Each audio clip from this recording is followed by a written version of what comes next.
Bueno, yo les voy a pedir que sean activos, que todos participen porque esto va a estar mucho más divertido si todos me van tirando en la medida. Vamos a hacer así. En la primera parte no voy a hablar de estrategias de fertilización y manejo de fungicidas, sino que voy a hablar de sistemas.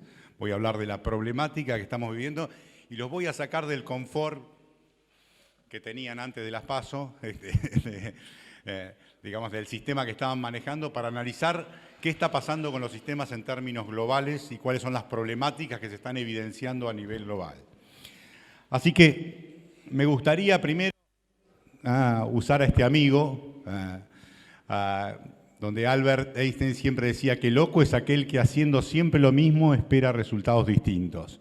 Y a nosotros muchas veces nos pasa eso. En nuestra cabeza estamos pensando en la enorme importancia de cambiar y cuando vamos a los hechos hacemos siempre lo mismo.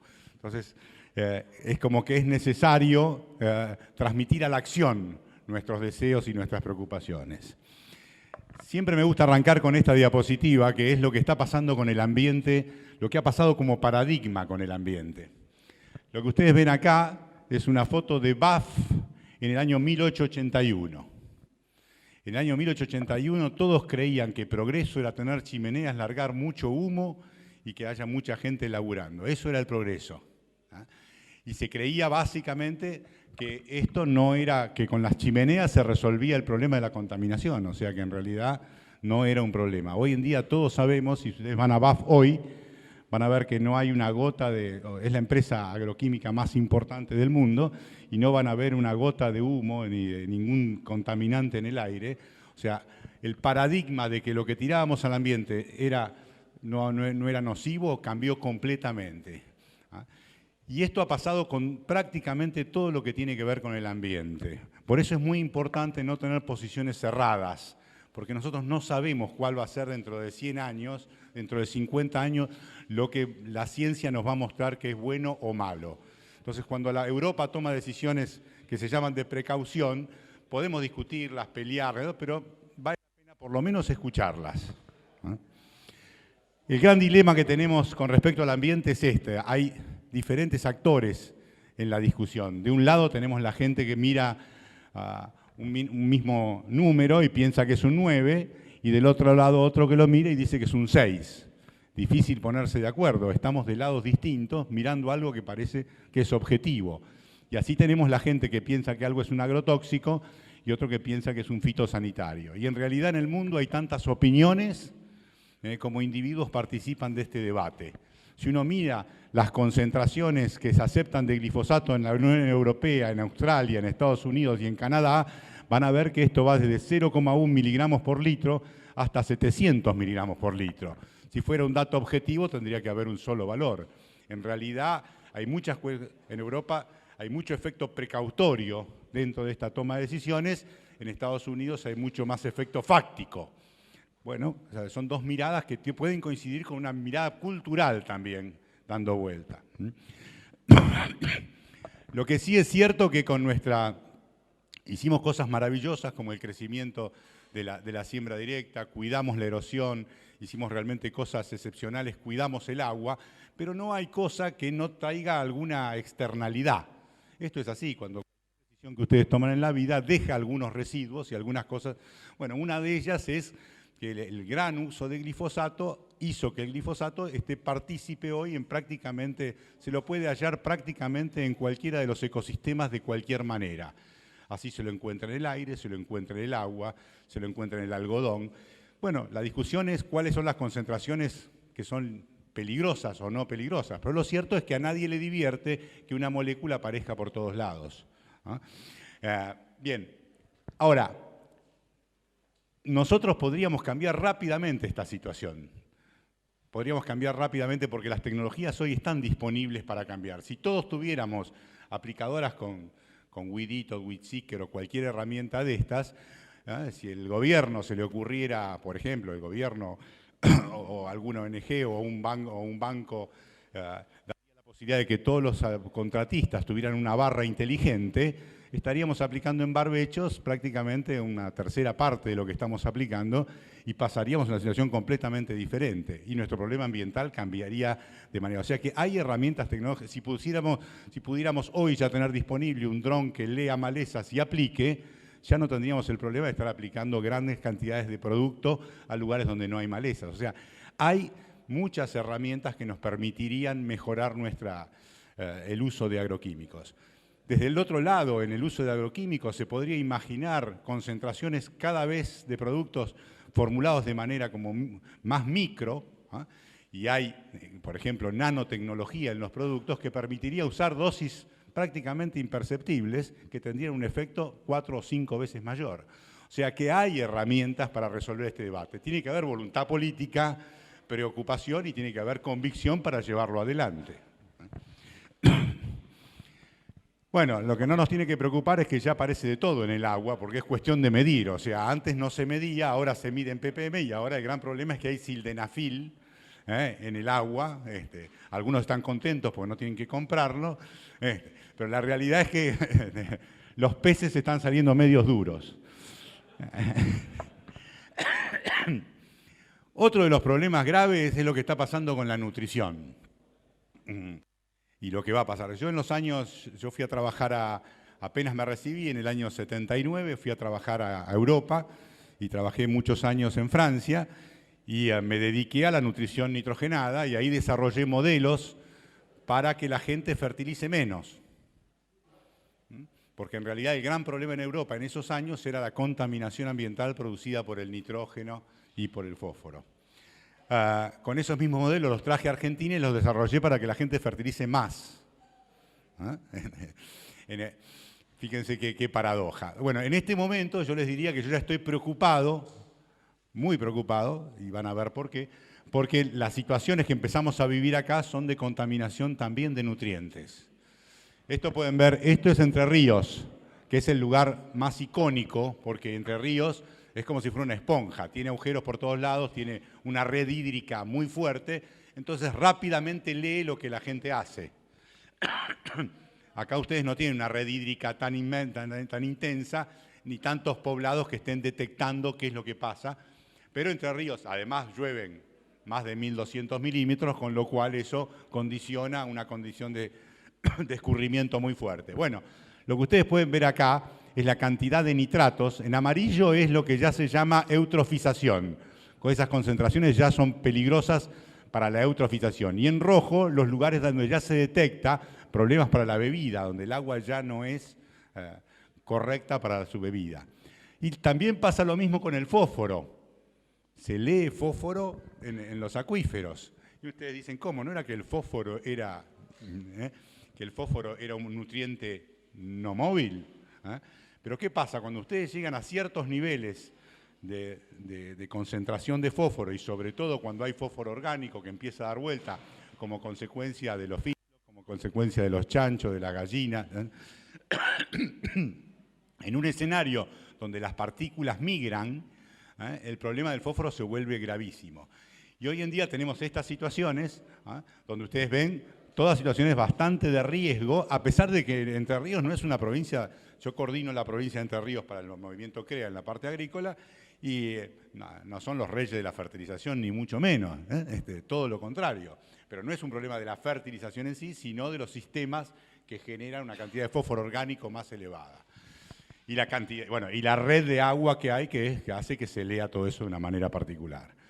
Bueno, el otro problema que hemos vivido es el crecimiento de las malezas en nuestro sistema por este acostumbramiento y uso repetido de las mismas moléculas.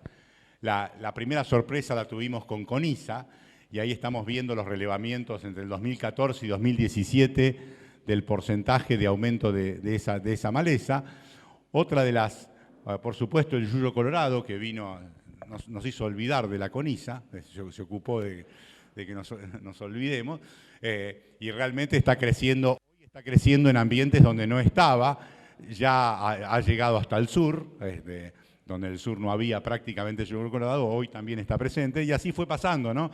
Santa Fe al principio no había, después apareció, Entre Ríos no había, después apareció, el oeste fue el abanderado, Córdoba fue la zona... bueno, estos pasos se conocían que iban a pasar, y hoy estamos en un camino donde, bueno, le hemos encontrado algunas soluciones, pero todo con plata y con fitotoxicidad. Con plata y con fitotoxicidad. O sea, al sistema le estamos agregando moléculas que vamos a ver qué impacto tienen. El otro problema es el ryegrass. El ryegrass, hoy en día, el ryegrass es un drama, el ryegrass resistente prácticamente empezó con resistencia a glifo. Hoy ya estamos con muchos lugares donde hay resistencia a los DIM y a los FOP. En la zona, por ejemplo, de Dorrego ya no sabés con qué carajo tirarle.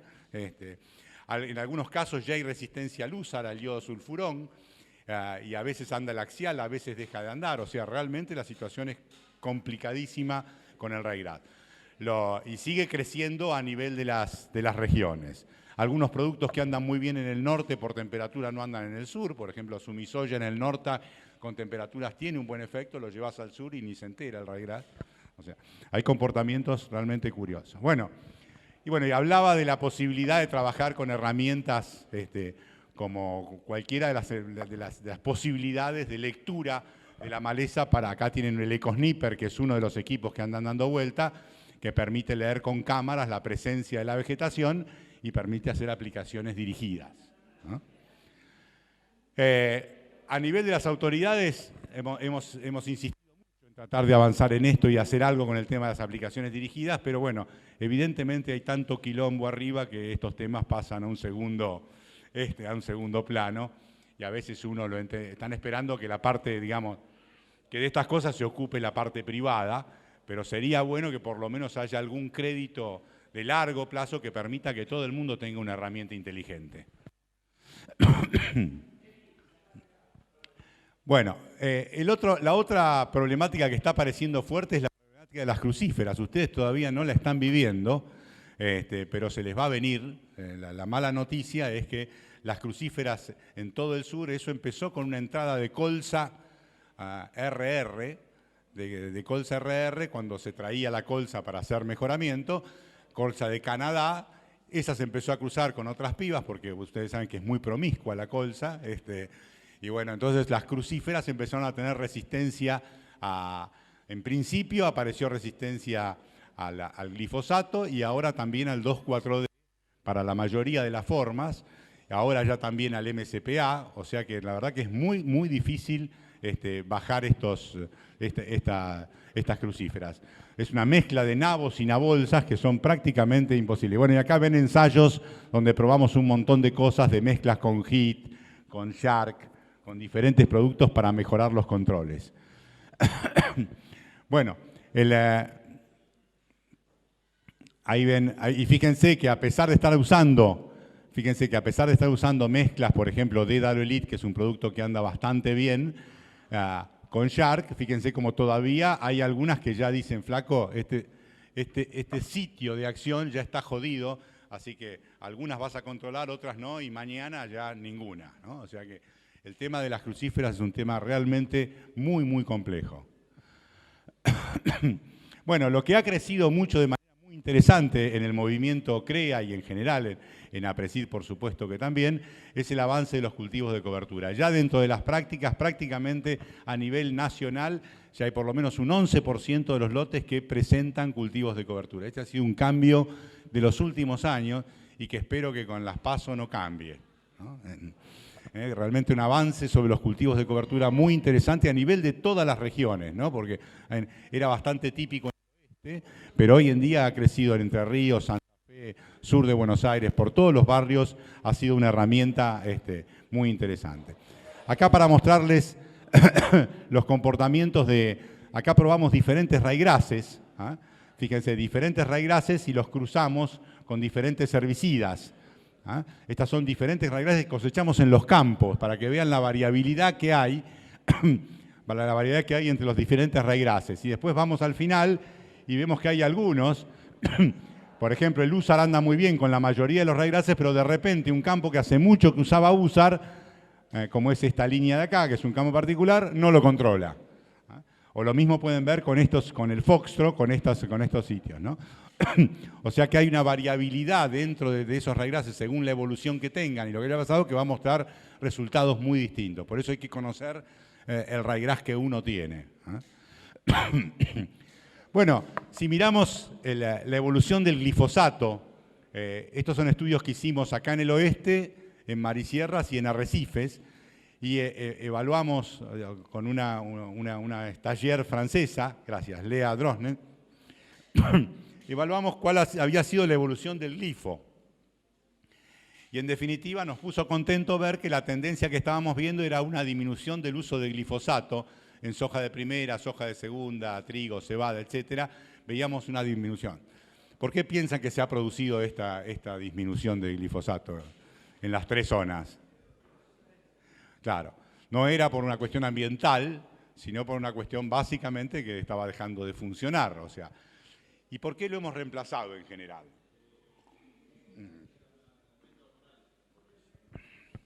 Han aparecido básicamente residuales, en algunos casos hormonales, en algunos casos desecantes.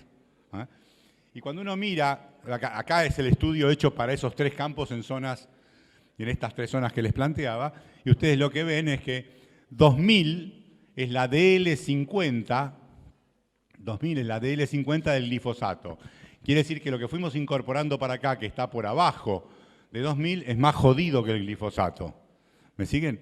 Quiere decir que muchos de los productos que estuvimos incorporando, glufosinato de amonio, bentazón, diurona, loxipop, y cualquiera que se puedan imaginar ustedes, en muchos casos reemplazamos al glifo por algo peor. O sea, sí, bajamos el glifo, pero no con una conciencia ambiental, sino con una conciencia de control. O sea que es importante que empecemos a pensar en esto de una manera distinta, ¿no? Fíjense las cosas que más subieron. Las cosas que más subieron. En rojo tienen el 2,4-D. Fíjense cómo subió el uso de 2,4-D. Fíjense cómo subió el uso de atracina. Atracina, ustedes saben que en gran parte de los ISPAS está prácticamente, en la mayoría de los estados de Estados Unidos no se puede usar, en Francia ya hace rato que no se puede usar, es un producto que tiene mucha movilidad, y sin embargo nosotros hemos avanzado mucho en su uso, y en muchos casos, bueno, acá usamos a veces cosas que no corresponden a Marbete, la atracina en soja no está ni siquiera registrada, y nadie la va a registrar, pero lo usamos todos. Bueno, lo que digo es que muchos de los reemplazos que hemos hecho han sido por moléculas en algunos casos más agresivas para el ambiente. O sea que hay puntos a reflexionar respecto a esto. Hay una herramienta que se las recomiendo, que creo que tenemos que empezar a usar. Este es un índice que se llama RIPEST. Pueden usar este o el EIQ, cualquiera de los dos índices, pero empezar a ver en la rotación que ustedes manejan, en qué nivel de índice. Lo importante no es qué nivel de índice tenés hoy, es el índice de riesgo, si ustedes quieren ambiental, ¿no? Sino lo importante es si lo estás bajando o no lo estás bajando.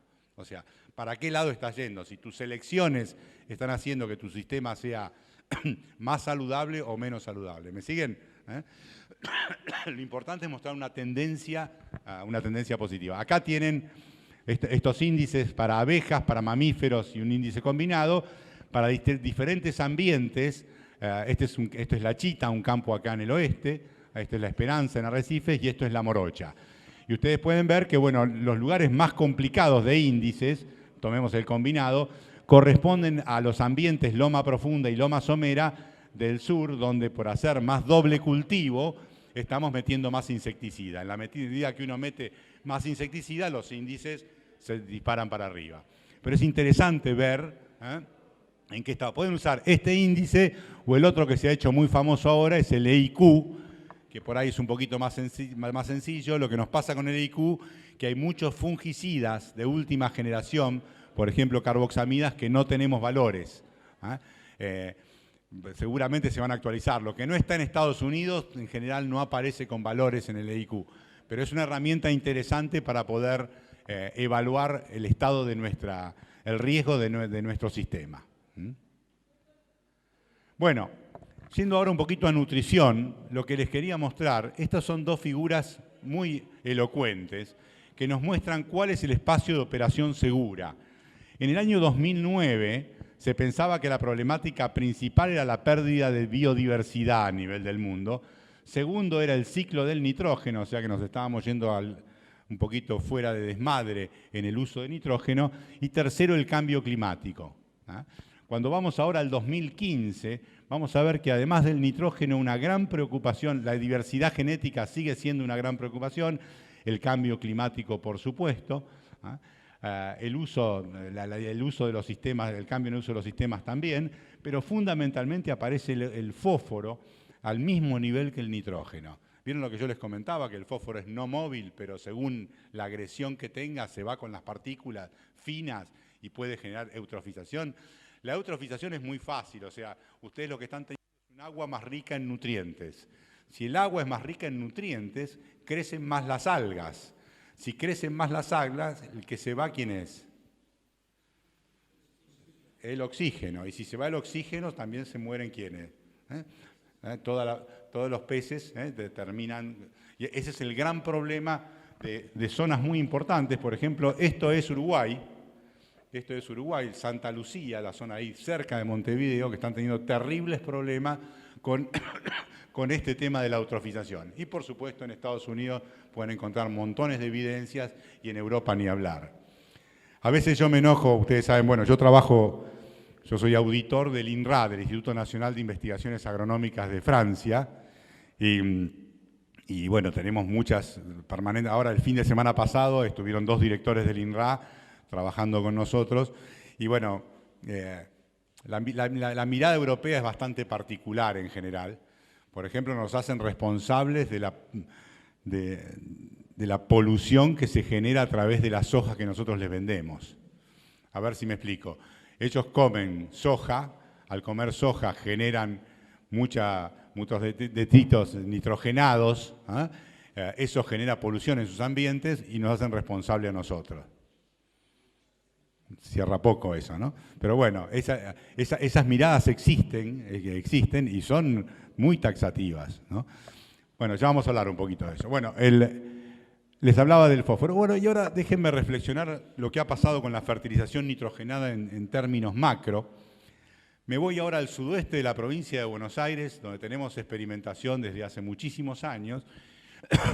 Y la primera cosa que ustedes ven acá, estas son las respuestas de 15 experimentos hechos todos los años en un grupo de trigo del sudoeste, ¿no? Una zona que tiene mucha ganadería y donde participa mucho la rotación, ¿no? Todavía debe ser una de las pocas zonas donde hay mucha famoso grassland farming, o sea, algunos años de agricultura y algunos años de ganadería.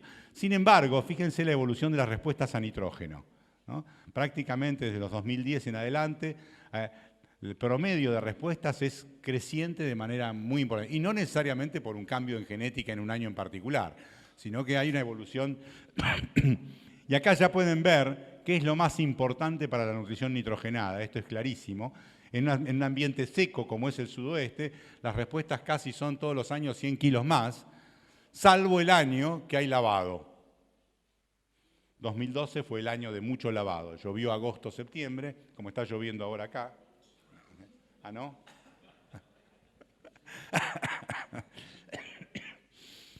Llovieron 200 milímetros, 250 milímetros de agosto, septiembre, el nitrógeno desapareció y por ende las respuestas a nitrógeno subieron muchísimo más que la tendencia global. Pero lo que les quiero mostrar es que hay una degradación del sistema, incluso en esos sistemas que tienen una cierta rotación. Vamos al otro, ¿qué tenemos? Ahora les muestro quizás la zona con rendimientos más altos de nuestra región, que es la zona de Madariaga. En Madariaga llegamos hace como 20 años a hacer agricultura más o menos seriamente, descubrimos que el fósforo era muy limitante, le pusimos dosis altas de fósforo y eso que eran lugares ganaderos los transformamos en los lugares con los rendimientos más altos de trigo del país. En ese momento sacábamos 7, 8 mil kilos, nada más que poniendo fósforo y usando modelos de 140-X. Y ahí plafonaban. Vos le podías poner lo que quieras, plafonaban. Ahora, 20 años después, en esos mismos sitios, ¿me siguen? En esos mismos sitios, fíjense, esto es el año pasado, ¿no? Tenemos los rendimientos el modelo es, para allá que usamos es 190-X, casi 200-X, o sea que alrededor de 250 kilos de urea. y tenemos un rendimiento promedio de 6.800 kilos con 10,9 de proteína. Pero nuestra franja de saturación que tenemos en todos los lotes, sacamos 7.900 kilos con 12% de proteína. O sea, sacamos 1.000 kilos más. Si ustedes hacen el número, prácticamente no se paga o el riesgo es muy alto porque estás pasando de usar 250 de urea a 500 de urea.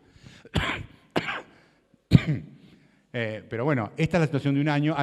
Otro año pasa exactamente lo mismo. 7.500 kilos contra 6.300, o sea, 1.100 kilos de respuesta con un punto más de proteína, 10,6 contra 11,3. O sea, ¿qué es lo que nos está mostrando? Ese sistema que antes con 140 menos X zafaba y tenías rendimientos de 7, 8.000 kilos sin ningún problema, hoy en día te está pidiendo, vaya a saber cuánto, o sea, mínimo 200 e incluso no plafona, sino que sigue respondiendo. O sea, les muestra que de alguna manera estamos en un sistema que lo estamos degradando en la parte nutricional y que nos está llevando a modelos que son riesgosos para el ambiente. Porque vos tomás la decisión de ir a un modelo de 250 menos X, ponele con napa, pero resulta que ese año, por alguna razón, no llueve y no te acompaña una lluvia de octubre, y en vez de esos 7.000 o 6.000, te pasás a un rendimiento de 4.500, ¿eh? Y todo ese nitrógeno que falta, ¿a dónde va? Ese nitrógeno empieza a migrar en el sistema hacia las napas. Este era el escenario que yo me encontré en el año 80 en Francia. Productores que decían, mi promedio de los últimos años fue 95 quintales, o poner fue 80, pero los máximos estuvieron en 95, le apunto a 95, ese año saco 70, chau, el nitrógeno para abajo. Entonces es muy importante pensar muy bien en estas situaciones, porque bueno, ahora nos están poniendo un frenito, o sea, digamos, a estas decisiones, pero veníamos en un camino. El otro día me llaman, un poquito antes de las PASO, del gobierno para ver qué pensaba yo si bajaban la urea a $200. Querían hacerlo como estaban ensayando escenarios. Y yo lo que les dije es que es una barbaridad. O sea, lógicamente, urea $200 con trigo de 200. O sea, urea 200 con trigo de 100 no pasa nada. ¿Por qué es una barbaridad si fuera eso? Porque la realidad es que uno va a terminar usando el nitrógeno de una manera indiscriminada y el problema del ambiente en nitrógeno no es reversible. No es reversible. Y si hoy tenemos problemas con el glifo, agárrate con el quilombo del nitrógeno. Ahora, si ustedes me dicen $300, me parece bien, pero 200 ya es peligroso para el ambiente. Bueno, pero fíjense lo que nos está pasando. Esto es en Matías Esquivel, acá, mi coleguita. Este hizo la tesis conmigo, así como lo ven, que ahora parece un viejo choto. Bueno, Matías Esquivel, uno del grupo nuestro de allá de Santa Fe. Fíjense, eso es atrás de trigo, maíz de segunda, fíjense 250 kilos de urea incorporada en la soja y miren la respuesta, ¿no? Miren lo que se observa. Y acá tienen otro con 700 de urea en el doble siembra. Simplemente para mostrar que incluso en el cultivo de soja, o sea, la demanda de nitrógeno se hace cada vez más importante, incluso en sistemas bien manejados y con aportes importantes. No, bueno, no, 700 kilos de urea, si lo podemos pagar, somos... no, bueno, tenemos... En Santa Fe tenemos menos historia de esto, pero en el sur tengo 30 años de estudio de 400 kilos de urea o de 100 kilos de urea, hasta 70, 80 kilos de urea tenemos respuestas interesantes, con 400 ya no. Los promedios son, tengo 300 kilos de respuesta en soja a valores de 70, 80 de urea, y tengo 450, 500, con algunos sitios de 1.000 y 1.200 kilos de respuesta. Pero bueno, simplemente para mostrarlo, usamos esos tratamientos para analizar cómo están dando la fijación biológica, a ver si se está ocupando de todo el quilombo o si todavía falta nitrógeno en el sistema, ¿no? Pero es para mostrarles que el sistema en la parte de nitrógeno es un sistema que va pidiendo cada vez más y hay que estarle muy atento. En algunas zonas de Brasil se aplica nitrógeno a la siembra en la soja para que no arranque con tan poco nitrógeno. Claro, todos sabemos que lógicamente el nitrógeno inhibe el desarrollo de de Rhizobium, pero la realidad es que cuando no hay nada tampoco es bueno. Entonces, si uno tiene mucha inmovilización por el maíz y te quedaste sin nada de nada, por ahí algún toque puede llegar a ser interesante para que esa nodulación arranque mejor. Bueno, esto se los quiero mostrar porque realmente dentro de todo esto que les cuento, que es medio preocupante porque vamos a tener cada vez más demanda, es muy interesante saber que ya hay tecnología,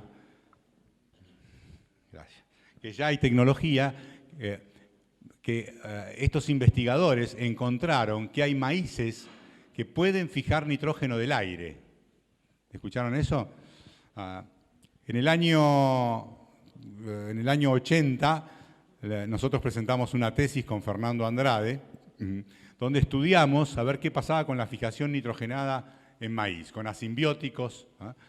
Y lo que encontramos es Azospirillum, básicamente, que en realidad trajimos maíces de México, de la zona del desierto.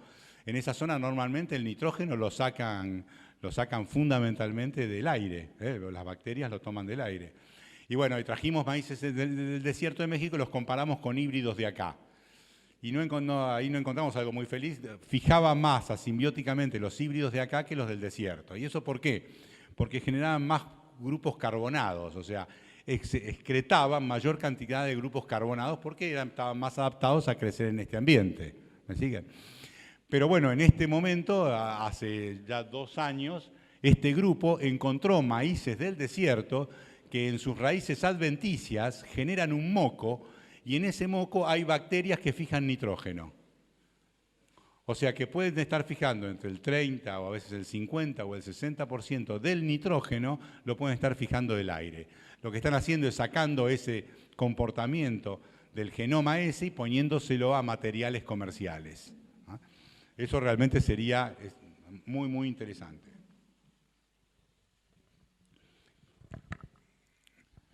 Bueno, si miramos hoy, tomando un ejemplo de maíz, imagínense, esto es del grupo de Correndo, pero simplemente para tomar, si tomamos los óptimos de una masa muy grande de información analizada en todo el país, uno podría decir que si está buscando 14.000 kilos, tiene que andar cerca de un modelo cercano a 300 menos X. Vamos a poner algo un poquito más tranqui, si estamos buscando 10.000 kilos, estamos hablando de 200, alrededor de 200 menos X. Podemos discutir esos valores porque son valores muy generales que provienen de nubes que son muy discutibles. No me interesa discutir la propiedad de esos valores en eso. Simplemente estoy hablando de los montos. Fíjense ustedes que si ustedes porque tienen napa y van a apuntar a 130 o 140 van a poner esa cantidad de nitrógeno, puede fallar y si falla la cantidad de nitrógeno que está involucrada o el riesgo que tiene. Por eso es muy importante que usen todas las herramientas de monitoreo para ajustar las dosis de nutrientes que son más adecuadas. Nosotros en cada uno de los campos, bueno, vos lo sabés muy bien y todos los que trabajan con nosotros, hacemos franjas todos los años para poder calibrar modelos que hace 30 años que venimos usando, pero los recalibramos todo el tiempo, porque no hay cosa más móvil en sus valores que el nitrógeno. Y hay que estar apuntando lo más cercano al valor de eficiencia, porque todo lo demás es un riesgo enorme, y del cual, vuelvo a insistir, no se vuelve. El día que en el barrio de al lado de ustedes les digan que los nitratos en el agua son tanto, van a tener un quilombo muy significativo. Entonces, mejor no llegar a eso. Para eso están las herramientas de diagnóstico. Acá, por ejemplo, les muestro todas las curvas para Santa Fe, para cada uno de los campos. ¿Cuáles son? Esto es con lluvia, sin lluvia, años húmedos, años secos, y después controlar con franjas de suficiencia, de lo cual vamos a hablar un poquitito. Hoy a la mañana estábamos desayunando y hablaba con los chicos de Auravant. Una de las cosas que me preocupa, las franjas de suficiencia son una herramienta excelente para poder controlar lo que estamos haciendo.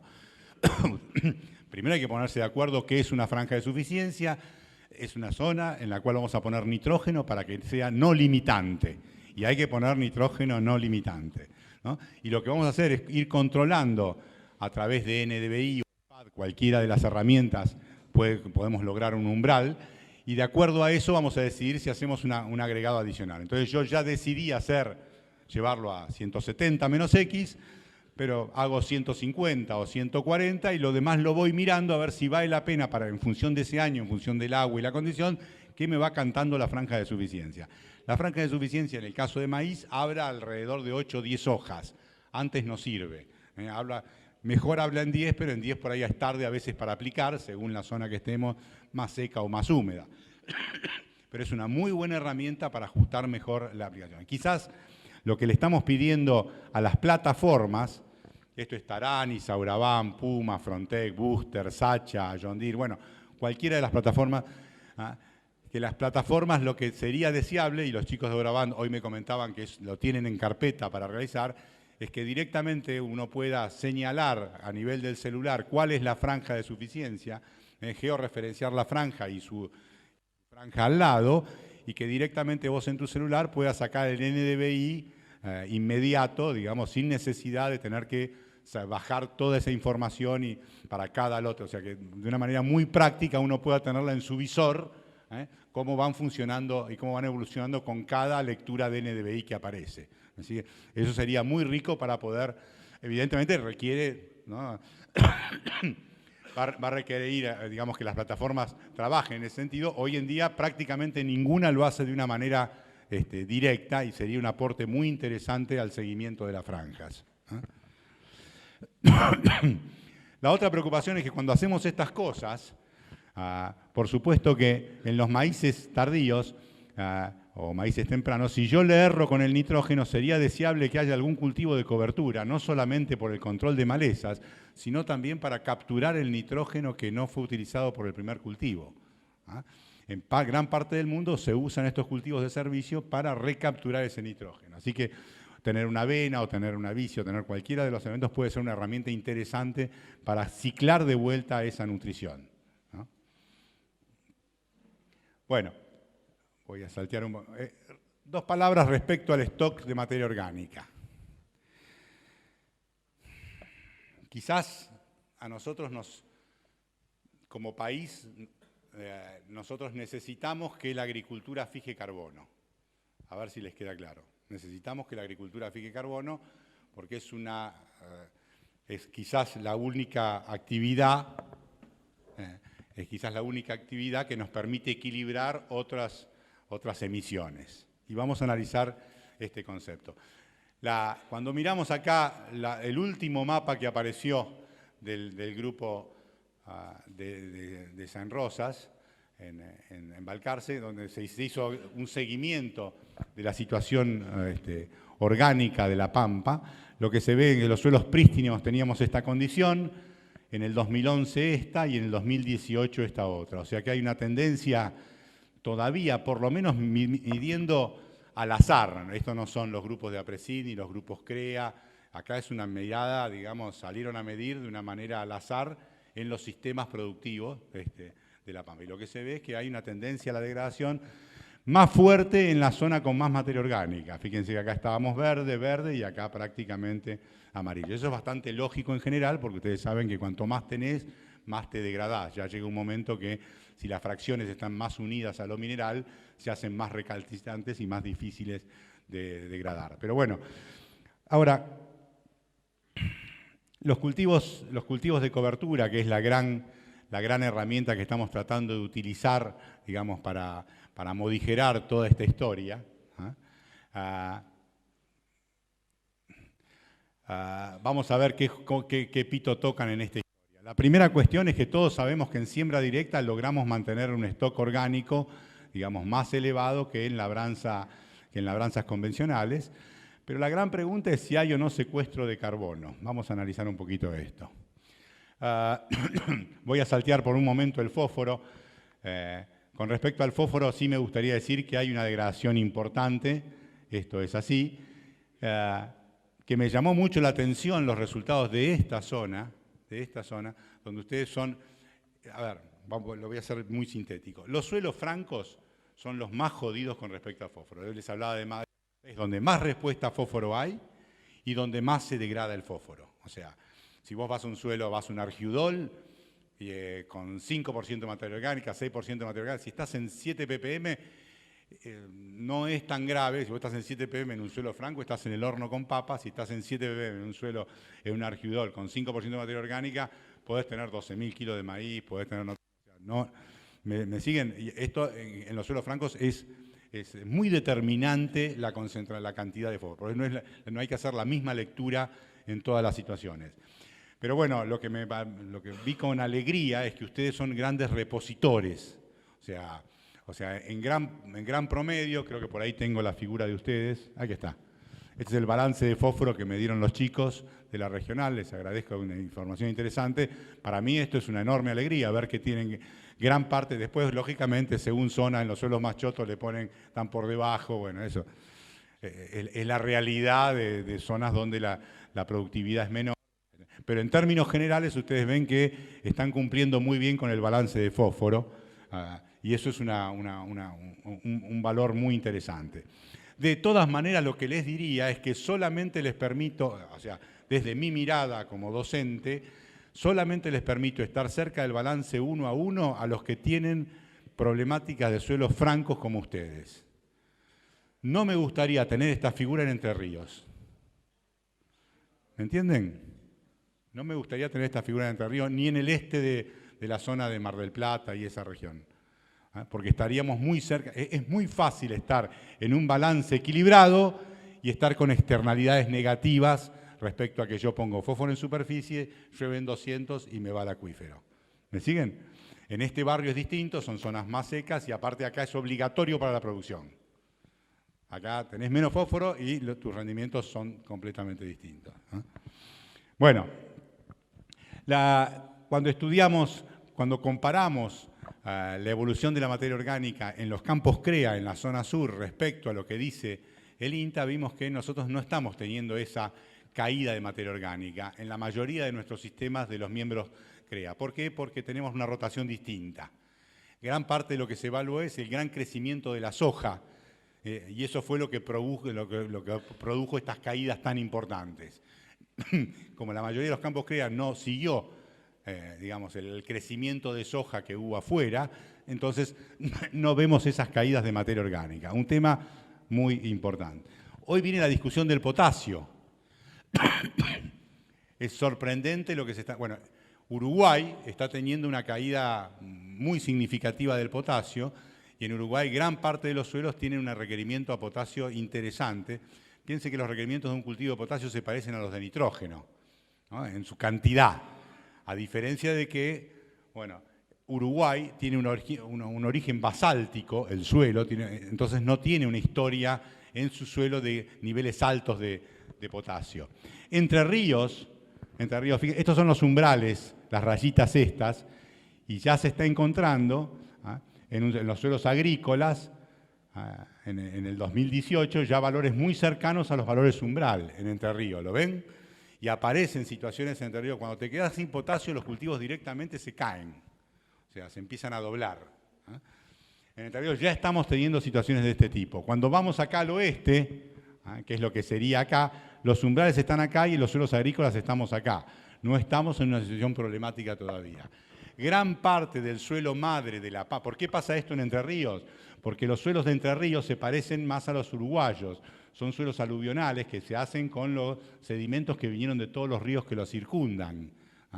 Mientras que todo el resto de la pampa participa el LOES con una participación importante en su suelo madre de niveles altos de potasio. O sea que estamos por ahí a 10, 15 años, 20 en algunas situaciones de tener problemas graves, pero ya se están empezando a localizar en Santa Fe, en Pergamino, en algunos barrios ya situaciones de estrés potásica. Hay que estar atentos entonces a esa evolución, acá sin desesperarse. Nosotros ya estamos viendo, estos son resultados de los últimos 12 años, donde lo que hemos visto es que a pesar de que estamos en valores altos de potasio, aparecen respuestas muy parecidas a las respuestas a fungicidas. Esto es fungicidas en soja. Nuestra respuesta a fungicida de soja está expresada acá. En el eje de las X tienen la respuesta a nitrato de potasio y a cloruro de potasio en los últimos 12 años, y lo que vemos es que hay una respuesta bastante similar, ya sea cloruro o nitrato de potasio, respecto a la respuesta a fungicidas. ¿Me siguen? Lo cual está mostrando que gran parte de la respuesta potásica, cuando el valor de umbral todavía no está en los niveles de gran deficiencia, ayuda a que las plantas sean más sanas.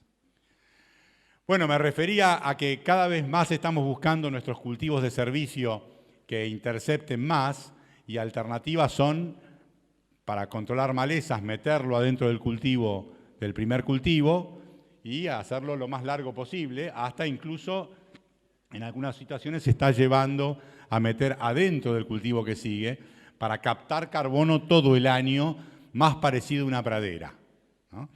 Estas herramientas han venido creciendo. Hoy en día tenemos una red a nivel nacional que es muy interesante entre la Facultad, PRESID, CONICET, donde se están evaluando un montón de cultivos, de combinaciones de cultivos de cobertura, que nos permite de alguna manera, ¿por qué poliespecies? Porque buscamos tener más servicios dentro de la misma mezcla. Y bueno, en general todas las combinaciones gramínea-leguminosas siempre son las que dan mayor biomasa y por ende mejores servicios. Pero me interesa mostrar este dibujo de la chacra de Pergamino, este gráfico, que es muy polémico, o sea, muy polémico. Esto son los resultados de la chacra de Pergamino de Belén Agosti del año 2016, donde ustedes lo que ven acá son distintos cultivos de cobertura que han ocupado el sistema con diferente intensificación. Quiere decir que acá sería prácticamente la mitad del tiempo del año con un cultivo de cobertura, y acá estaríamos prácticamente con cultivos de cobertura que están más cerca de una pradera, donde están ocupando casi todo el año. ¿Me siguen? O sea que tenemos un nivel de intensificación donde hay siempre prácticamente un cultivo. Bueno, y acá tendríamos a la pastura.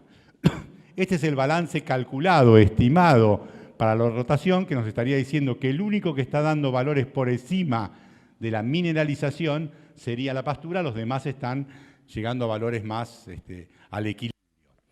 ¿Entienden ese gráfico? Esto, lo único que está medido acá es lo que aportan de carbono los cultivos de servicio o la pradera con cortes. No son mediciones de carbono en el suelo porque son solamente 6 años que van, entonces todavía no hay un impacto. Recién el año que viene se van a medir los carbonos en los suelos. Por eso no sabemos con ciencia cierta si esta raya que hemos dibujado acá tendría que estar dibujada acá o tendría que estar dibujada acá. ¿Me entienden? A eso está por modelo, se hace con el modelo de Andriulo, pero hoy en día no se sabe cuál va a ser ese valor. O sea, pero ya estamos acercándonos a tener información interesante respecto a cómo juegan estos cultivos de servicio en el balance de carbono. Y ahora me voy a referir un poquito, ya que están los ganaderos por acá, una de las grandes problemáticas que hemos tenido en la Argentina es las inundaciones. Y a las inundaciones, una parte de la razón de las inundaciones que hemos tenido es que nosotros estamos en un sistema con toda la buena onda del mundo, pero que capta poca agua. Cuando nosotros tenemos un sistema como es el agrícola, acá ponemos solamente soja para poner una simplificación. Esto es una síntesis que hace Jobaji, donde ustedes ven, si yo tengo un solo cultivo, lógicamente consumo bastante poca agua, con lo cual el nivel de mi balde, o sea, la altura a la cual está la napa, va a ser más alta que si tengo un sistema pastoril, que consume prácticamente el agua va a estar más abajo, o si tengo un sistema donde participan leñosas, donde lógicamente la napa va a estar más abajo. Imagínense, no sé, 500 milímetros en otoño, donde van a rebalsar. Entonces, bueno, esto es parte de lo que nosotros hemos vivido. Entonces, es muy importante tratar de tener un sistema que mantenga las napas en una situación más defensiva. Tampoco la queremos a 4 metros o a 20 metros porque nos divierte que la napa esté en la zona activa, pero tenerla a 30 centímetros, 40 centímetros, está muy cerca, no solamente de la inundación del campo, sino de la inundación de toda la región ciudadana, ¿no? Por el otro lado, otro dato interesante es, ustedes han visto a los veganos haciendo manifestaciones en Palermo. Y ustedes saben que la gran discusión hoy es la emisión que producen las vacas. Con la rumia se produce una emisión de metano muy significativa. Este trabajo de 2018 fue lo que puso muy en boga esta situación contra las vacas.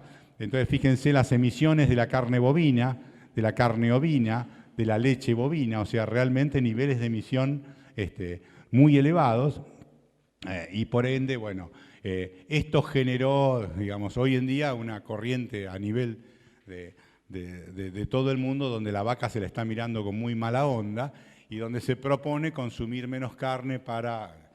Bien, ahora la Argentina, antes de pasar por eso me gustaría mostrarles qué pasa con la fijación de las distintas praderas, o sea, ahí estamos analizando la vaca, pero en la Argentina la vaca está arriba de algo que se llama pastura o campo natural o verdeo, que teóricamente tendría que fijar carbono. Entonces, analizar a la vaca sola como un emisor no es una... Eso puede pasar en los feedlots de Estados Unidos o en los feedlots europeos, donde prácticamente no hay un área, digamos, que se pastorea. Pero nosotros tenemos un balance entre lo que secuestra el cultivo de pastura o el cultivo de verdeo y lo que emite la vaca con su rumia. Bueno, acá tienen la fijación de carbono, el secuestro de carbono de diferentes grupos de especies. Y bueno, lo que ven claramente es que bueno, las pasturas en general tienden a secuestrar carbono, pero en la mayoría de las pasturas, y no así en general los cultivos anuales. Bien, pero ¿qué pasturas secuestran? ¿Qué pasturas secuestran? Lo voy a hacer más simple para hacerlo. Fíjense, vamos a poner distintos sistemas ganaderos. Fíjense esto, un sistema ganadero extensivo con una carga bovina de 0,18 cabezas por hectárea estaría generando un secuestro de media tonelada por hectárea por año. Emite 0,06, secuestra 0,60 y este es el balance. ¿Me siguen? Cuando nos vamos ahora estos son resultados de Bigliso, de una búsqueda muy importante de bibliografía. En un sistema semi-extensivo, acá tenemos 0,34, 0,50, 0,16. O sea, que a partir prácticamente de una cabeza por hectárea, el sistema se empieza a volver poco sustentable o poco fijador de carbono. La gran mayoría de los que ustedes producen ganadería acá están entre este pibe y este pibe. O sea, están en cargas que están entre estas dos. Y en general, esas situaciones son situaciones donde no hay secuestro de carbono, porque lógicamente hacen un uso más agresivo del sistema pastoril y porque tienen más unidades por hectárea. Y lógicamente, si tienen solamente feedlot, la situación es muy desfavorable a la emisión.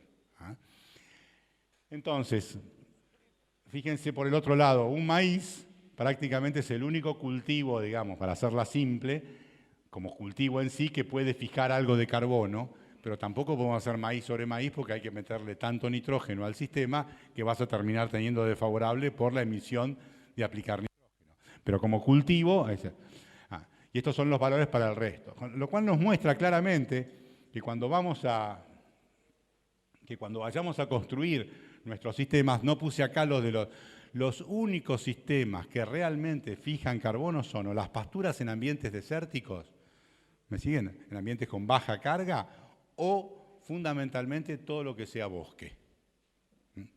El IPCC, que es el sistema europeo, no considera ninguna fijación de ningún sistema agrícola. Nosotros lo queremos convencer de que con la siembra directa tenemos cierto grado de fijación, pero tenemos que demostrarlo y no es fácil lograr eso, incluso no tenemos demasiada bibliografía hecha en Argentina de sistemas ganaderos extensivos que podamos demostrar que fijan carbono. Entonces, para nosotros es muy importante porque cuando multiplicamos todo el área ganadera de baja intensividad y le ponemos los valores que creemos que debería tener, nuestro balance como Argentina sería positivo.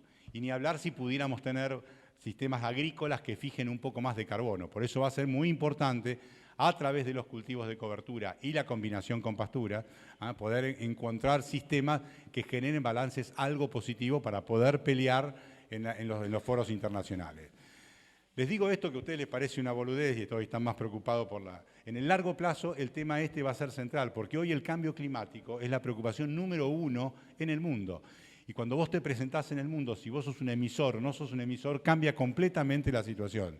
Y para eso hay que tener datos muy importantes. Desgraciadamente, gran parte de lo que se medía de esto se desmanteló en los ensayos de larga duración que tenía Argentina, ¿no? Pero es un tema que hay que abordarlo con mucha seriedad. Bueno, volviendo a los cultivos de cobertura en lo que nos interesa a nosotros, que es la vida del suelo, más allá de la fijación, si estamos media tonelada arriba o media tonelada abajo. En los sistemas lo que nos interesa es que haya un flujo muy elevado. Puede ser que yo no fije más que una pradera, pero si yo tengo una cantidad de nitrógeno que se está reciclando importante, y si tengo poros distintos, tengo alocaciones distintas del carbono. Y eso hace que los sistemas sean mucho más saludables. Entonces, así como no está bueno hacer centeno todos los años, ponele que vos hagas, que constantemente hagas centeno, te vas a encontrar en un sistema que va a estar muy carbonado y le va a faltar nitrógeno, va a estar ahogado por exceso.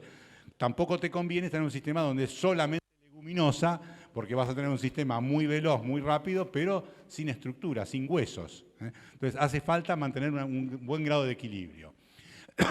Hay datos, hoy en día se puede trabajar en estos sistemas y conocerlos mejor a partir del estudio de lo que es el ADN de los suelos. Así como en un crimen se puede agarrar las células del criminal y de poder detectar si es el responsable o no, uno puede hacer el ADN del suelo y saber todas las colonias que están presentes en el suelo y de esa manera conocer la biodiversidad que se encuentra.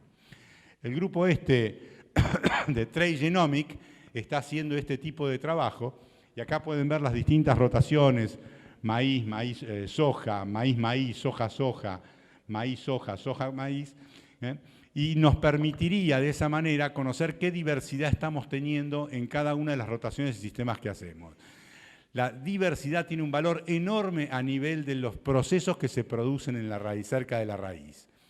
Gran parte de los bioestimulantes, de los cuales vamos a hablar después, en algún momento, gran parte de las sustancias que nosotros estamos incorporando, que tienen un efecto bárbaro sobre los cultivos, son las funciones que perdimos por no tener biodiversidad en los suelos.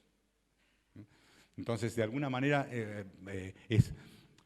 los cultivos de servicio bien pensados y bien equilibrados nos pueden volver a dar. Yo lo que encuentro en muchas situaciones son cultivos, los que vienen de cultivos de servicio bien equilibrados, prácticamente no tengo enfermedades y la nutrición me baja un 30%.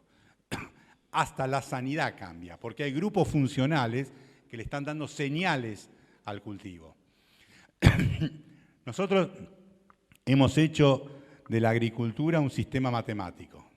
Yo soy parte responsable, porque cuando ustedes hacen 150 menos 6, les la hicimos tan simple que ya la cabeza no la usan. La realidad es que todo eso que yo les enseñé es mentira.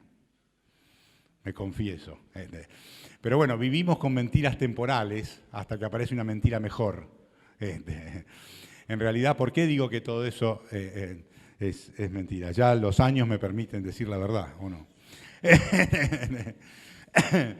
Porque en realidad son simplificaciones que no tienen en cuenta procesos muy fuertes que se están dando en los sistemas. Entonces, al haber hecho, lógicamente, a veces pienso que haber hecho cosas que son tan simples y que, bueno, explican el 60% de la variabilidad, pero el otro 40%, como tenemos muchos otros problemas, lo hemos dejado de estudiar. Y eso no está bueno. Cuando yo empiezo a trabajar con los cultivos, con los productos biológicos y empiezo a analizar su comportamiento, empiezo a encontrar cosas realmente sorprendentes.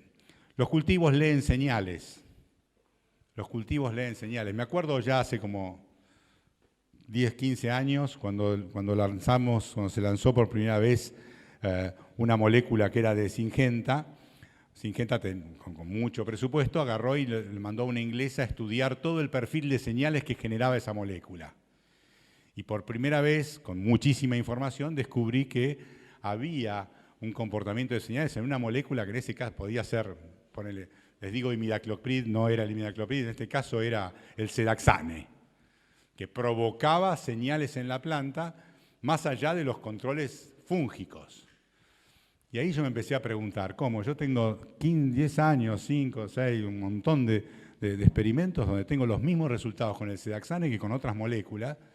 ¿Y por qué el sedaxane tiene señales y los otros no? En realidad porque hubo plata para explicarlo. Pero la mayoría de los productos carbonados, cuando ustedes ponen en Brasil un imidacloprid en el suelo, el maíz le saca 5 o 6 centímetros al de al lado. ¿Por qué en Brasil? Porque el Brasil es arena. Y entonces ahí cualquier principio carbonado, aunque sea imidacloprid, aparece generando señales. ¿Me siguen? Cuando lo haces acá con tanto carbono, ¿verdad? No vas a ver lo mismo, pero en esas condiciones se ven clarísimamente sus efectos. Cuando uno empieza a estudiar el funcionamiento de las moléculas y mucho de los curasemillas, más que el efecto que generan hoy, digamos, directamente sobre las enfermedades, hay un efecto señal muy fuerte. Y los biológicos básicamente hacen eso. Nosotros acabamos de lanzar después de muchos años una molécula que es una molécula derivada de un hongo, que hoy se llama Howler. Es una molécula derivada de un hongo, es el ISDB.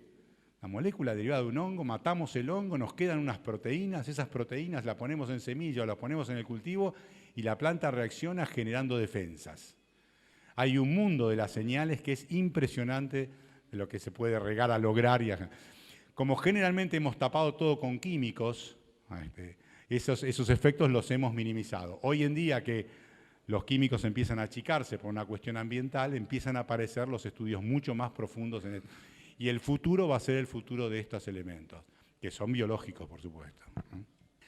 A mí el fósforo me tiene preocupado a nivel mundial. Ustedes saben que las reservas de fósforo son como las de petróleo. Algún día, y si querés más fósforo, tenés que ir a buscar fósforo más caro en lugares, o terminar reciclando el fósforo de la basura. Pero la realidad es que el fósforo tiene, pónganle, tiene fecha de vencimiento. Por lo menos el fósforo más o menos racionalmente utilizable. Muchas veces me pregunto si está bueno esto de usar las cantidades que usamos nosotros y si no tendríamos que hacer un equilibrio entre las fuentes que usamos y fuentes más solubles que podríamos usar 3 veces menos o 4 veces menos, ¿no? Nosotros ya hace mucho tiempo que trabajamos sobre fósforos líquidos y lo que hemos encontrado es que los fósforos líquidos, para empezar, después vinieron los microgranulados, donde también desarrollamos para Desangós los fertilizantes de Rizobacter. Pero los fósforos líquidos nos dieron la primera señal, nos mostraron que aplicando el fósforo al lado de la raíz, en concentraciones 3 veces menos, 4 y a veces 5 veces menos, teníamos el mismo resultado que aplicando el fósforo normal que usamos nosotros. Entonces empezamos a rascarnos la cabeza y decir, ¿qué coño estamos haciendo? ¿Por qué pasa esto? La primera cosa que nosotros sabíamos del fósforo es que era no móvil, tenía poca capacidad de moverse. O sea, lo más importante es tener número de impactos, no tanto la dosis, sino el número de impactos. Entonces, si vos aplicás bien y tenés buena cantidad de número de impactos, y con el fósforo pasa lo mismo. O sea, si vos lográs tener una cantidad de impactos cerca de las raíces, no es tan importante la concentración que haya ahí, sino que el impacto esté cerca de la raíz. Una cosa es poner una bolita acá y que haya una raíz acá y otra acá, y otra cosa es poner cosas muy chiquititas cerca de la raíz. ¿Me siguen? Y esto es lo que provoca el gran cambio. Entonces, el líquido aplicado en línea genera unos resultados realmente fantásticos. Y si uno lo mira globalmente, diría, puta, podríamos aplicar mucho menos y gastar mucho menos las reservas, ¿no? Las grandes compañías y los grandes jóvenes no se han ocupado de este tema, evidentemente, porque el negocio es otro, es un negocio de commodity, de cantidad de barcos, pero ahí hay algo importante para empezar a reflexionar. Y quizás la combinación de estas herramientas podría ser una herramienta muy interesante para manejar.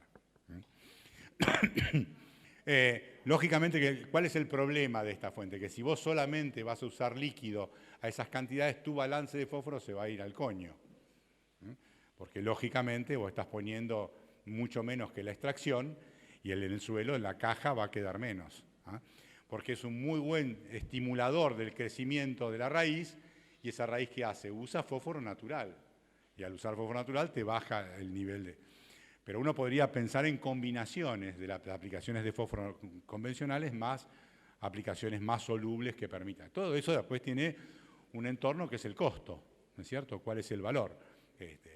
Pero también el valor está afectado porque no se usa. Si nosotros tendríamos aplicadores líquidos para meter en la línea, y hubiera grandes cantidades, seguramente, hasta a veces a mí me parece que hasta podríamos hacerlo nosotros. O sea, a veces pienso que uno podría agarrar el MAP, hacerlo mierda, o sea, achicarlo, y bueno, con algunos sistemas que se pueden desarrollar y usar ese mismo producto pero achicado, y con eso lograr un efecto mucho más significativo. No hay mucho secreto. Lógicamente no es fácil tener una bolita que funcione, que corra, etcétera, pero todo el secreto es achicarlo. Y bueno, y miren, acá tienen los resultados de MAP y DAP, y acá tienen el resultado del resto, ¿no? De líquidos incorporados.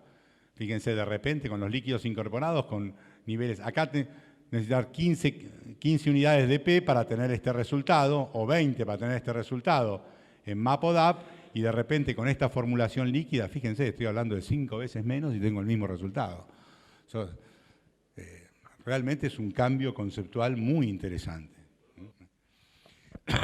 Bueno, y hablando de esos temas, me gustaría agregar acá, estos son datos de Santa Fe de este año. Cuando empezamos a agregarle zinc a esas formulaciones, empezamos a ver que con el zinc pasa lo mismo. ¿Por qué el zinc puesto? En este caso es el microstar, pero no me gusta hablar yo quiero que retengan el proceso. El zinc le pasa lo mismo que al fósforo. Yo empecé a ver por qué la mayoría de los lugares con microstar no tenía resultados mejores que con el fósforo, pero había ciertos lugares, sur de Santa Fe, Madariaga, donde los resultados eran mayores. Y lo que encontré que en esos lugares eran todos lugares con deficiencia de zinc. Y el zinc que hay en el microstar es una pedorrada, digamos, pero no es una pedorrada, lo que pasa es que está muy bien puesto. ¿Me siguen? Otra vez con el mismo truco, el truco de acercarlo al sistema radicular. Entonces creo que hay cosas muy ricas para sacar de este.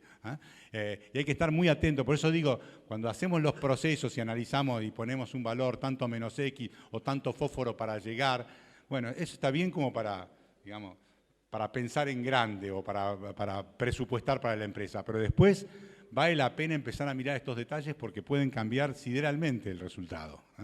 Fíjense acá, 700 kilos de respuesta en maíz, promedio de un montón de lotes. Esto es Magnolia, San Vicente, bueno, vos los conocés estos pibes. Bueno, y fíjense las respuestas que tenemos en todos esos ojo, esto tenía todo una aplicación de súper simple, de 150 de súper simple hecha al voleo antes. Y fíjense, a pesar de eso, el microstar que ponemos después, el impacto que tiene. Esto es el efecto zinc. Bueno, otro de los puntos que quería tratar, antes de meternos en el tema trigo en particular, es en toda esta cuestión de que tenemos que ser eficientes con los fertilizantes, pienso en el tema del nitrógeno aplicado tardío. Hoy en día hay una cantidad interesantísima de productos que tienen este producto que se volvió un commodity, que es el NBPT, el inhibidor de la actividad de la ureasa.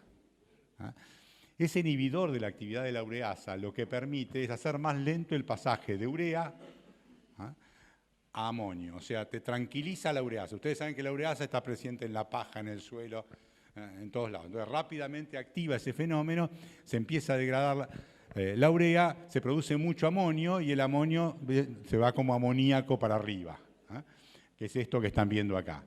Estas pérdidas son cada vez mayores en la medida que las temperaturas sean más altas. Y les quiero mostrar los datos nuestros. Hoy tenemos prácticamente en el país el 60% del maíz, o más del 50% es maíz tardío. Y la verdad que estoy muy contento con los aumentos de rendimiento que hemos tenido globalmente del maíz en Argentina, eso podríamos hablar bastante. Pero bueno, en definitiva, gran parte de ese maíz que se aplica tarde, el nitrógeno, pasa este fenómeno. Aplico el nitrógeno, amonio, amoníaco, pum, pim, para arriba. Cuando nosotros estudiamos esto, hicimos ensayos, esto es maíz tardío en Santa Fe, allá en Magnolias, con una fuente con NPBT, fíjense las respuestas, 900 kilos, con CAN alrededor de 500 o 700 kilos y con urea. Entonces, ¿cómo armamos un modelo de nitrógeno, ese famoso 120, 130 o lo que sea en un maíz tardío, cuando no sabes qué fuente estás usando? ¿Me siguen? O sea, es trascendental. Bueno, este es un ejemplo de maíz tardío, este es un ejemplo de maíz de segunda, también en las rosas. Estos son resultados acá en el oeste. Como ustedes están viendo, fíjense cómo se ven las plantas, ¿no? Con la misma cantidad de nitrógeno, con N total, con NPBT contra urea. Después los resultados fueron de 300, 400 kilos, pero se veía muy bien la diferencia en la nutrición en los dos distintos tipos de aplicaciones. Y acá les muestro 3 años de ensayos en todo el sur, donde trabajamos con dosis de 0, 30, 60 y 90, con todos maíces tardíos. Para acá los tardíos son maíces de fin de noviembre.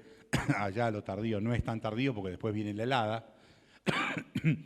Pero lo que les quiero mostrar es que con 30 kilos de nitrógeno tuvimos un margen de $22, con 60 un margen de 28 por usar, y con 90 un margen de 77. O sea, fíjense la diferencia de respuestas. 170 kilos, 220, 600 kilos de respuesta en todo este promedio de datos, que no es un solo dato, ¿no? Como ustedes pueden ver. Mirá, nosotros tratamos, voy a tomar esta que es la que él explica mejor. Tomamos las fechas, o sea, las respuestas relativas a favor del NPBT, fíjate cómo crecieron en la medida que te vas del 26 de diciembre, la fecha de aplicación, en la medida que te vas atrasando, se dispara mal. Si yo traduzco esto ahora a temperaturas, acá el eje que pongo son temperatura media 4 días post aplicación. Y vos fíjate que es lineal, es perfecto. Lo curioso es que me dan mejor en los suelos del sur que en los suelos del norte, donde también tengo respuestas. Y la diferencia que yo entiendo que pasa ahí, porque ahí la temperatura tendría que ser más o menos igual. ¿Me siguen? Lo que yo entiendo es que en el sur, por tener mucha más cobertura en superficie, cuando yo tiro la urea, queda pastoreando en un ambiente, digamos, donde se mueve con el aire y tengo más riesgo que en la medida que estoy en ambientes donde la cobertura se consume más fácilmente, estoy más en contacto con el suelo. ¿Me siguen? Pero bueno, les muestra, arriba de 20 grados, no jodan, metan NPBT de la marca que quieran. Hoy tienen de Profértil, tienen de agroservicios, o sea, el de agroservicios hay que hacerlo tratar y usarlo inmediatamente. El NPBT de Profértil tiene Limus, que es otro producto interesante, producto que te permite digamos, almacenar el producto, mantenerlo 2 meses en el campo. Pero en comportamiento, si vos lo aplicás enseguida, el otro funciona muy bien también. Así que presten atención y hagan los modelos, o sea, teniendo en cuenta este aspecto de la calidad del fertilizante. Bueno, vamos a hablar de potencialidad. Vamos a hablar de... Ustedes saben que los rendimientos más altos de los distintos cultivos hoy nos sorprenden, ¿no? En maíz estamos hablando, bueno, ahí dice 285, pero ya hay 320. Entonces está un poquito atrasado. Ya se han logrado arriba de 30 toneladas en maíz. Estamos hablando de trigo forrajero de invierno con rendimientos de 170 quintales en Nueva Zelanda. Y estamos hablando de sojas de 100 quintales, 107 quintales en Estados Unidos. O sea, realmente potenciales. Muchos de esos resultados se obtienen con truco. Bueno, ¿qué llamo yo truco? Con aportes orgánicos. O sea, cuando yo ando por Estados Unidos y voy a ver los ambientes de más potencialidad, lo que te encontrás son todos con aportes orgánicos. Son o con criadero de chanchos o guano o con cualquier tipo. O sea, los llevan a niveles de nutrición donde no falta prácticamente nada y los estados estructurales son muy elevados. No es el campo normal con degradación y solamente nutrición mineral, ¿no? Pero bueno, ustedes fíjense los potenciales que son posibles, ¿no? Cuando nos vamos ahora a Argentina y miramos los potenciales en Argentina reales de los pibes produciendo, esto es una síntesis que hicimos en CREA de los resultados de las distintas zonas, y en el eje de las X tienen la latitud y en el eje de la Y los rendimientos. Fíjense que los mayores rendimientos en Argentina, que oscilan los 14.000 kilos, ¿ah?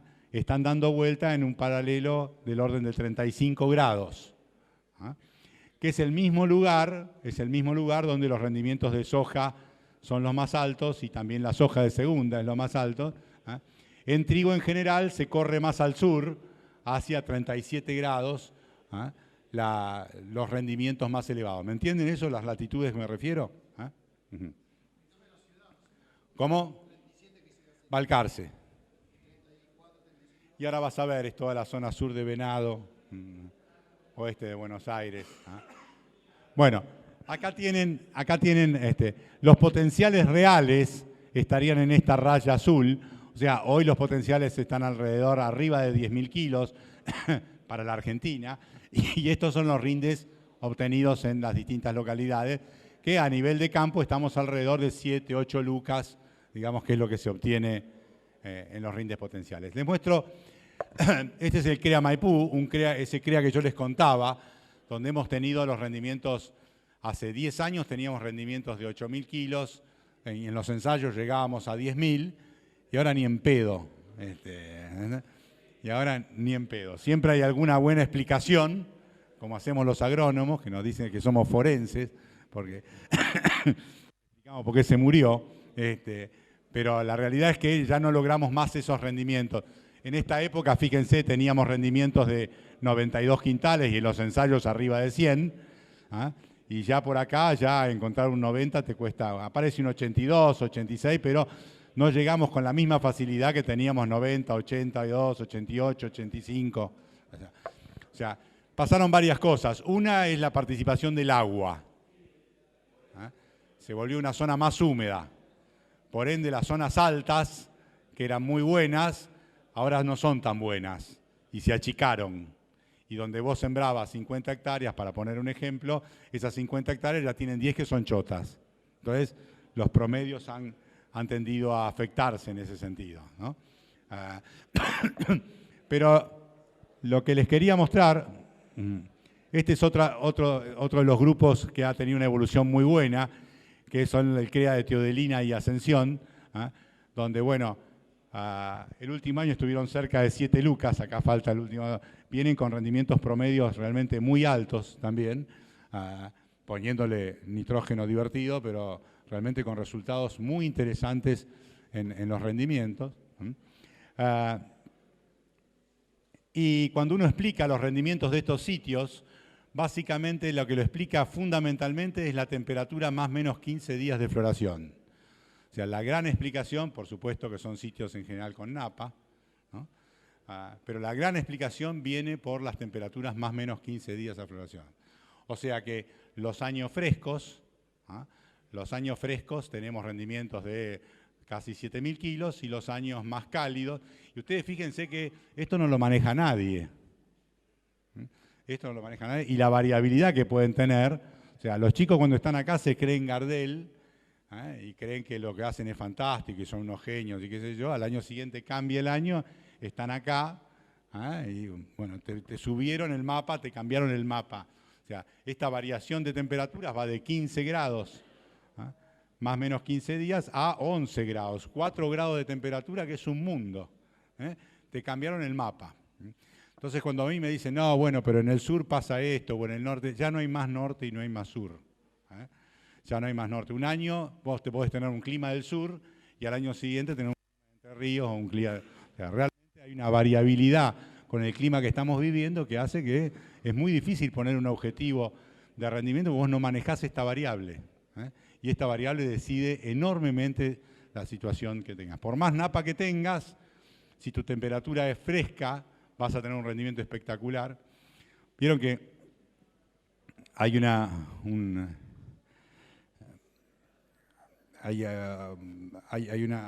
frase que yo muchas veces uso, es que el trigo es como, ¿quién se acuerda? ¿Alguna? Que el trigo es como el sexo.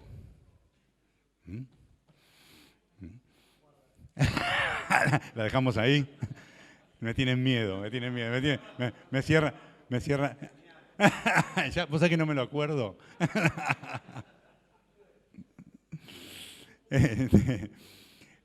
No, en realidad esa frase lo que dice que el trigo es como el sexo porque cuanto más largo es mejor, cuanto más dura es mejor, ¿no? La arreglé un poquito para que no me caguen a trompada. Pero en realidad tiene mucho que ver con si nosotros tenemos un final con temperaturas altas, nuestro rendimiento se viene muy abajo. Y en general, la definición del rendimiento se hace al final. Vos a veces tenés un cultivo que no le das mucha pelota porque no tiene muchas espigas, porque no estuvo tan fantástico, y resulta que termina tranquilo y suave. ¿Eh? El año pasado. Y vos no decías, qué bárbaro. Pero terminó tranqui. ¿Qué pasa? ¿Cómo se define el rendimiento en trigo? ¿De qué depende el rendimiento? ¿Cuál es la variable número 1? Claro, pero que, digamos, sería, ustedes tienen número de granos y peso de granos, pero en realidad, una componente muy fuerte es el número, pero también el peso juega. Y número y peso tienen un periodo en el cual comparten, que es ese periodo, digamos, de floración en adelante, donde todavía se está definiendo parte del número de granos. Porque hay espiguillas que son la primera, después está la cuarta, y a veces hasta la quinta, que todavía está charlando en el medio del llenado de la primera. ¿Ah? Entonces, es muy importante esa temperatura de confort que hace que el rendimiento se... Y eso es un precio del trigo, además del que nos quiera poner FF, hay otro precio que es el peso de mil. ¿Por qué hay un precio que es el peso de mil? Porque, en definitiva, cuando vos tenés 10.000 granos, si van a pesar 30, es una cosa, si van a pesar 50 es otra. Con 30 tenés 3.000 kilos y con 50 tenés 5.000 kilos, con el mismo gasto. O sea que la respuesta es... Por eso que cuando vos te agarran 2 años divertidos con esta situación de que al final hace frío, vos tenés una respuesta a esa nutrición que decís, ¿cómo? ¿Qué modelo? No me boludé con el modelo, tirame el más alto. Claro, vamos 2.50. Ahora después te agarran 2 años con un final de mierda y ese precio que era de 50 de gran, ponerle de peso de 1.000, se te hizo 25. Y vos decís, la puta madre, ¿a quién carajo se le ocurrió tirar 200 menos X? ¿Entendés? Y fíjense cuándo se decide. Fíjense cuándo se decide. O sea, entonces hay que pensarlo 2 veces. Hay que pensarlo 2 veces. Pero bueno, pero es cierto que lógicamente que si vos tenés napa, que si tenés condiciones favorables, tu escenario es mucho más seguro. Y hay ambientes que vienen repitiendo esta tendencia. Generalmente cuando le va muy bien al norte, cuando a mí me va muy bien en Santa Fe y en Entre Ríos, en Marisierras se melaron todos los trigos. Esto es lo que pasa, porque si el año es tan frío para que tenga un rendimiento de 6.000 kilos, 5.000 kilos de Entre Ríos y Santa Fe, en el sur ya reventamos, nos quedamos sin trigo. Y si me va muy bien en el sur, en general en el norte tengo 3, 4 grados más, me fui a la mierda y se me achicaron todos los resultados.